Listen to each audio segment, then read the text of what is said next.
இங்கே கூடியிருக்கும் பாரத சட்ட அனைவருக்கும் மக்கள் அனைவருக்கும் வணக்கம். இன்று 76வது குடியரசு தினம். இன்று நாம் எல்லாரும் அன்பாக இருக்க வேண்டும். நன்றி நன்றி, வணக்கம். என் பேரு மில்ச்சிமேன். I love my India.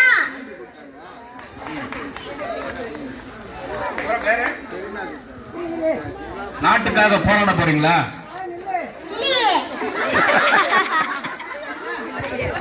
சரி, இந்த ட்ரெஸ் யார் வாங்கி கொடுத்தாங்க? மிலிட்டரியில கொடுத்தாங்களா இல்ல அப்பா அம்மா வாங்கி கொடுத்தாங்களா? அப்பா. மிலிட்டரியில ட்ரெஸ் கொடுக்கலையா? இருக்கு. நன்றி. அந்த குழந்தைக்கு வாழ்த்துக்கள்.